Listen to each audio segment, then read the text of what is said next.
श्री शिवाय नमस्तु भयम। दोस्तों, जैसा कि आप सभी लोग जानते हैं कि 22 जुलाई 2026 यानी बुधवार को पड़ रही है आषाढ़ मास की गुप्त नवरात्रि नवमी तिथि। और दोस्तों, यह वह तिथि है जो आषाढ़ मास में पड़ने वाली सबसे बड़ी तिथि है, क्योंकि यह आषाढ़ मास में पड़ने वाली है और इसका बहुत ही बड़ा और विशेष महत्व होता है।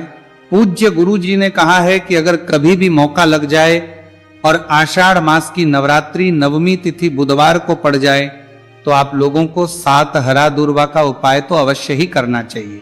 इन दोनों का संयोग बहुत ही कम आता है। इसी के साथ में गुरु जी ने अपनी शिव पुराण कथा में बताया है कि इस दिन आपको 7 दूर्वा का उपाय तो आपको अवश्य ही करना चाहिए, क्योंकि ऐसा दिन पूरे साल में सिर्फ एक ही बार आता है। और दोस्तों, आप सभी लोग जानते हो कि बुधवार का अगर सबसे बड़ा उपाय है तो वह 7 हरा दूर्वा वाला उपाय है।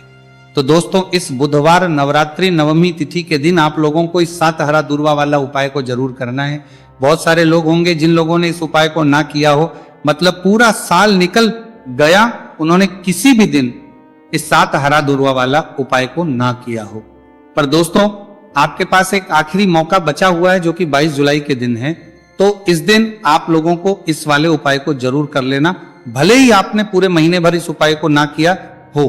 पर अगर आपने इस आषाढ़ मास के बुधवार नवरात्रि नवमी तिथि के दिन अगर इस वाले उपाय को कर लिया तो आपको इस उपाय को करने का वो फल मिलेगा जिसकी आपने कभी कल्पना भी नहीं करी होगी। इसीलिए आप लोग इस वाले उपाय को एक बार जरूर कर लेना है, ताकि आप लोग उपाय को कर लिया नवरात्रि नवमी के हाथ से यह मौका ना जा सके और आपको इस उपाय को करने का फल मिल सके। दोस्तों, ये उपाय पंडित जी ने अपनी अभी ही शिव महापुराण की कथा में बताया है, जिस उपाय को आज हम आपको बहुत अच्छे से समझाने वाले हैं। इस वीडियो को देखने के बाद इस उपाय को समझने के लिए आपको कोई और वीडियो को देखने की जरूरत नहीं पड़ेगी।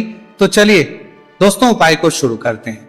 देखिए, ये इस आषाढ़ मास के बुधवार नवरात्रि नवमी तिथि के दिन ये इतना खास होता है, इतना महत्वपूर्ण होता है। देखा गया है कभी कभी बड़े बड़े पूजा पाठ अनुष्ठान से जो मनोकामना पूर्ण नहीं होते वो आषाढ़ मास के लिए।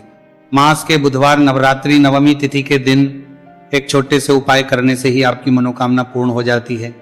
और बहुत सारे लोगों ने इस उपाय को किया भी है और उनको इस उपाय को करने का फल भी जरूर मिला है। अगर आप लोग भी इस उपाय को करना चाहते हैं तो आप इस उपाय को पहले अच्छे से समझ लेना, सुन लेना, उसके बाद करना। आपको इस उपाय का फल जरूर ही, और इस उपाय को कर लेने से आपके घर में चाहे किसी भी प्रकार की दुख और समस्या क्यों ना चल रही हो, आपको उसका कारण भी नहीं पता है कि भाई यह समस्या किस कारण से चल रही, उसका कुछ भी कारण हो सकता है। जैसे इससे पितृदोष हो सकता है या किसी भी तरह का मंगल दोष भी हो सकता है। तो इस दिन आप लोगों को यह वाला उपाय कर लेना है। यह एक ऐसा उपाय है जिस उपाय को अगर किसी विशेष दिन पर किया जाए तो भाई उस विशेष दिन का जो है वो तो मिलता ही मिलता है। पर हमने उस दिन पर इस उपाय को किया है तो हमें उससे भी बड़ा फल मिलता है, और फल बहुत जल्दी मिलता है, क्योंकि आप इस उपाय को बहुत ही बड़े और विशेष दिन पर कर रहे हो। तो चलिए अब उपाय के बारे में बात करते हैं, लेकिन उससे पहले आप लोगों को यह जानना आवश्यक है कि आखिर ये उपाय किस समय करना है, किसको करना है और कैसे करना है। तो चलिए हम आगे आपको वीडियो में एक एक करके बता देते हैं। उससे पहले अगर आप लोग हमारे चैनल पर पहली बार हैं तो हमारे चैनल, या फिर मेरी आवाज आज पहली बार सुन रहे हैं तो हमारे चैनल को सब्सक्राइब जरूर कर लेना, और इस वीडियो को करके कमेंट बॉक्स में श्री शिवाय नमस्तु भयम ओम नमः शिवाय जरूर टाइप कर देना। तो दोस्तों, इस 7 दूर्वा वाला उपाय को हमें इस बुधवार नवरात्रि नवमी तिथि के दिन कैसे करना है, किसको करना है, किस समय करना है और कहां पर करना है, ये सारे सवालों के जवाब आपको इस वीडियो में मिल जाएंगे। और जो ये वीडियो देखिएगा भाई, उसको 7 हरा दूर्वा वाला उपाय जरूर करना चाहिए, क्योंकि इस दिन 7 दूर्वा का भी बहुत ही बड़ा और विशेष महत्व होता है। और जब बात आ जाए हरा दूर्वा की तो ये सोने पर सुहागा वाली बात हो जाती है, और ये एक बहुत ही बड़ा उपाय हो जाता है इस बुधवार नवरात्रि नवमी तिथि का। तो अब दोस्तों, इस 7 हरा दूर्वा वाला उपाय को आखिर करना किसको है, सबसे पहले हम लोग वो बात जान लेते हैं। तो देखो, घर की जो बड़ी माताएं बहनें होती हैं, उन माताओं बहनों में से कोई भी एक बड़ी माता बहन इस वाले उपाय को कर सकती हैं। और दोस्तों, अगर आप चाहें तो अपने घर में से सभी सदस्यों भी इस उपाय को करवा सकते हैं। अगर किसी व्यक्ति की खुद की कोई मनोकामना है, खुद की कोई दुख और परेशानी है जो कि वो अपने लिए ही करना चाहता है, इस वाले उपाय को तो वो खुद अपने लिए भी कर सकता है। बाकी अगर कोई घर में से ऐसा है जो कि अपने पूरे घर परिवार की सुख और शांति के लिए ये वाला उपाय करना चाहता है तो भाई वो भी करना।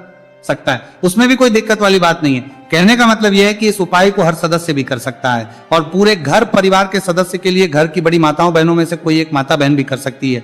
माताएं बहनें अगर घर में उपस्थित ना हो या वह यह वाला उपाय ना कर पा रही हो तो फिर घर का कोई बड़ा सदस्य भी इस 7 हरा दूर्वा वाला उपाय को कर सकता है, चाहे फिर वो पुरुष ही क्यों ना हो, उसमें कोई भी दिक्कत वाली बात नहीं है।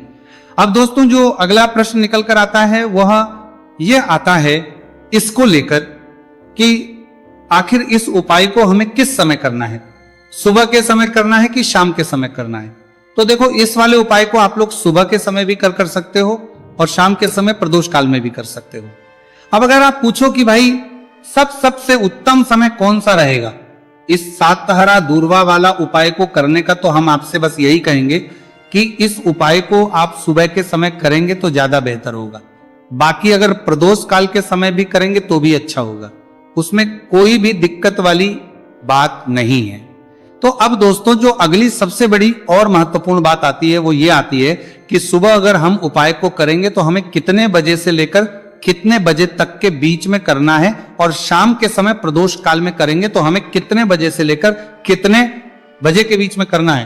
तो देखो सुबह जितनी जल्दी हो सके आप उपाय को करने की कोशिश करना। बाकी अगर कारणवश लेट भी हो जाओ, थोड़ी देर भी हो जाए तो 10 या 11 बजे तक भी आप उपाय कर लेना, पर 12 बजे से ज्यादा देरी ना हो, ठीक है, इस बात का ध्यान रखना। उसके बाद में दोस्तों अगर शाम के समय प्रदोष काल की बात करें, प्रदोष काल का जो समय है होता है वो शाम के 6 बजे से शुरू हो जाता है। मतलब शाम के 6 बजे से लेकर शाम के 6 बजे से रात के 8 बजे के बीच का जो समय होता है, यह समय प्रदोष काल का समय होता है। तो इस उपाय को 7 या 8 बजे के बीच में भी कर सकते हो, मैं आप कभी भी इस वाले उपाय को कर सकते हो, उसमें कोई भी दिक्कत वाली बात नहीं है। तो आषाढ़ मास का महीना ही है जो आपको धन दौलत पुण्य दोनों ही देने वाला है। आषाढ़ मास के महीने में तुलसी का पूजन करके, श्री हरि विष्णु से जुड़े हुए कुछ उपाय करके आप अपने जीवन की निर्धनता, धन से जुड़ी समस्याएं, कर्ज से जुड़ी समस्याओं को हमेशा के लिए दूर कर सकते हैं। भगवान विष्णु को तुलसी अति प्रिय है, इसीलिए उनकी पूजा में भी विशेष रूप से हम तुलसी का उपयोग करते हैं। और बिना तुलसी दल के, बिना तुलसी मैया के श्री हरि विष्णु की पूजा और उनका भोग दोनों ही अधूरे होते हैं।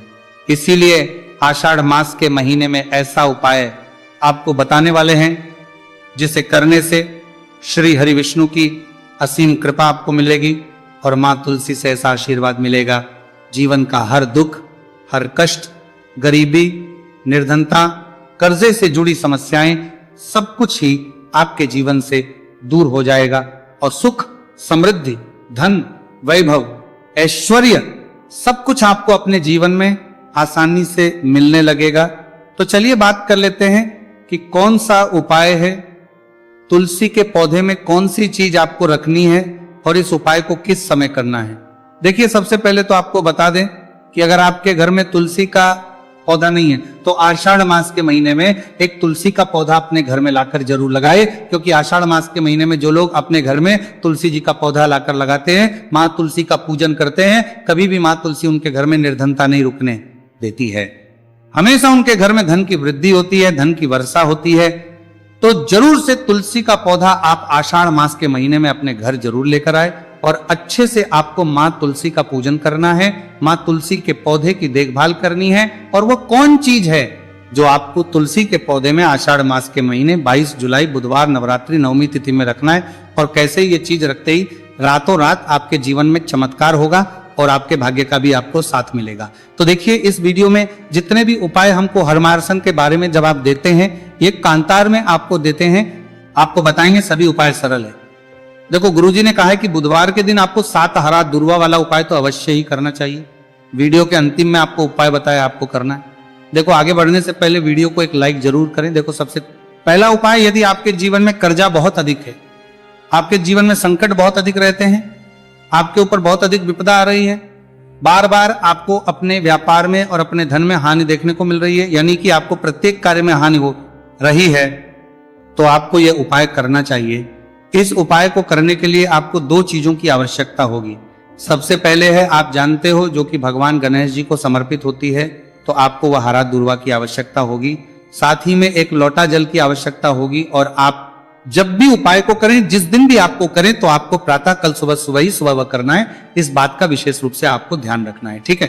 तो आपको एक हरा दूर्वा लेनी है। अगर आधा हरा दूर्वा भी मिल जाती है तो भी कोई दिक्कत नहीं है, बस आपको हरा दूर्वा है, अगर ज्यादा ना मिले तो उस स्थान पर एक हरा दूर्वा भी ले सकते हैं। हरा दूर्वा आपको आसानी से कहानी पर भी मिल जाएगी, बस याद रखिएगा शुद्ध दूर्वा और मतलब उसे शुद्ध करके ही उपयोग में लीजिएगा, है ना। तो आपको करना क्या है, एक हरा दूर्वा या एक से ज्यादा भी हरा दूर्वा आप लोग ले सकते हैं, तो एक हरा दूर्वा अपनी ले लीजिए। एक हरा दूर्वा के साथ में आप एक लोटा जल ले लीजिए और इन दोनों ही चीजों को लेकर शिवाजी के मंदिर पहुंच जाइए। जी के मंदिर पहुंचकर सबसे पहले आप शिवाजी के पास में बैठा जाइए। शिवाजी के पास में बैठने के बाद जो शिवाजी की शिवलिंग होगी, शिवलिंग के ऊपर सबसे पहले आपको यह दूर्वा को समर्पित करना है। दूर्वा को कुछ इस प्रकार से समर्पित करना है कि जो दूर्वा की दांडी का मुख होगा वो जलधारी की तरफ हो, जहां से जल नीचे करता है ना, और जो हरा दूर्वा का मिला हुआ भाग होगा वो अपने आप शिवाजी के पीछे की तरफ हो जाएगा। ठीक है, तो इस प्रकार से ये हरा दूर्वा का ये दूर्वा आपको भगवान शिवाजी का शिवलिंग के ऊपर समर्पित करनी है। और जो एक लोटा जल आप अपने साथ लेकर आए हैं, इसी दूर के ऊपर भगवान शिवजी के शिवलिंग के ऊपर एक धारा से आपको समर्पित कर देना है। ठीक है, जो कारिक पर आपको क्यारिक पर के कारिक पर मानते के, अब यहां पर देखने बात यह है कि यह उपाय इस व्यक्ति को करना है जिस व्यक्ति की नौकरी नहीं लग रही हो, जो व्यक्ति परीक्षा में पास होना चाहता हो, तो इस व्यक्ति को अपने हाथों से इस उपाय करना है, तभी उपाय कम करेगा। ठीक है, उपाय को करने के बाद आपको 3 महीने उपाय आपको कब तक करना है, जब तक कि आपकी नौकरी ना जाए, जब तक आप इस उपाय को नियम के साथ करो आपकी नौकरी जरूर लगेगी। अब बात करते हैं दूसरे उपाय के बारे में। तो देखिए दूसरे उपाय जो है, देखिए इस उपाय के लिए आपको मात्र 1 लौंग का जोड़ा लेना है, यानी कि 2 फूल वाली लौंग लेनी है। साथ में आपको मात्र थोड़ा सा शहद लेना होगा और इसी के साथ में आपको तांबे के पात्र अंदर शुद्ध जल लेना होगा। अब देखिए इन सभी सामग्रियों को लेकर के आपको भगवान शिव के मंदिर में पहुंच जाना है। देखिए ये उपाय आप सुबह से लेकर शाम तक कर सकते हैं। तो वो सबसे पहले तो आपके पास जो 2 फूल वाली लौंग है उन्हें आपको शहद के अंदर अच्छे से डुबो है, यानी कि दोनों लौंग पर आपको अच्छे से शहद का लेपन कर देना है। अब आपको जो आपके पास एक लौटा जल है, सबसे पहले तो उसे शिवलिंग पर धीरे धीरे समर्पित करना है और श्री शिवाय नमस्तु भयम इसका जाप करते हुए समर्पित कर देना है। अब आपके पास जो 2 फूल वाली लौंग है शहद से, उसे आपको शिवलिंग पर अर्पित करना है और आपको प्रार्थना करनी है कि जीवन में जो रोग की स्थिति है वह समाप्त हो, जीवन के जो संकट और समस्याएं हैं वह सभी समाप्त हो, जीवन से जो कर्ज की समस्या है वह समाप्त हो। इस प्रकार से प्रार्थना करते हुए ये जो 2 फूल वाली लौंग ही शहद संयुक्त है, इस आपको शिवलिंग पर अर्पित कर देनी। आपकी जो भी समस्या होगी इस बुधवार के दिन अवश्य ही समाप्त हो जाएगी। तो इस प्रकार से आपको पहला उपाय करना है। अब हम बात कर लेते हैं दूसरे उपाय के बारे में। देखिए ये उपाय आपके लिए सर्वश्रेष्ठ होने वाला है। देखिए इस उपाय के लिए आपको चाहिए होंगे 5 हरा मूंग के दाने, और मूंग के दाने कहीं से भी खंडित नहीं होने चाहिए, इस बात का ध्यान रखें। और इसी के साथ मैं आपको एक तांबे के पात्र के अंदर अपने घर से शुद्ध जल 1 लोटा जल ले लेना है। अब दोस्तों इन सभी सामग्रियों को लेकर के आपको सीधे पहुंच जाना है भगवान शिव के मंदिर में। देखिए इस उपाय को भी आप सुबह भी कर सकते हैं और शाम के समय में भी कर सकते हैं। देखिए भगवान शिव के मंदिर में पहुंचने के बाद आपके पास जो 5 हरे मूंग हैं, उनमें से पहला जो हरा मूंग है आपको शिवलिंग के सामने जो नंदी महाराज होते हैं और उनका जो पैर उठा हुआ होता है वहां पर आपको पहला हरा मूंग समर्पित करते हैं और आपको श्री शिवाय नमस्तु भयम इसका जाप कर लेना है। फिर आपको दूसरा हरा मूंग लेना है और शिवलिंग पर जो श्री गणेश जी वाला स्थान होता है वहां पर आपको यह दूसरा हरा मूंग समर्पित कर देना है, यानी कि शिवलिंग के सीधे तरफ आपको यह दूसरा हरा मूंग समर्पित करना है। और फिर आपको ओम गण गणपते नमः या फिर ओम श्री गणेशाय नमः इसका जाप कर लेना है। तीसरा हरा मूंग का दाना आपको भगवान शिव की सबसे प्रिय पुत्री माता अशोक सुंदरी वाले स्थान पर समर्पित करना। शिवलिंग की जो जलाधारी होती है, जहां से जल बह करके आता है, उसी जलाधारी के बीच में जो कहीं कहीं उठी हुई लाइन होती है सांप की आकृति के रूप में, वहीं पर आपको तीसरा हरा मूंग समर्पित करना है और फिर आपको ओम नमः शिवाय इसका जाप कर लेना है। अब दोस्तों चौथा जो हरा मूंग है उसे आपको भगवान कार्तिकेय जी का जो स्थान होता है शिवलिंग पर, वहां पर आपको यह चौथा हरा मूंग का दाना समर्पित कर देना है और आप ओम नमः शिवाय इसका जाप कर लेना है। अब दोस्तों आपके पास जो 5वां और अंतिम हरा मूंग बचा हुआ है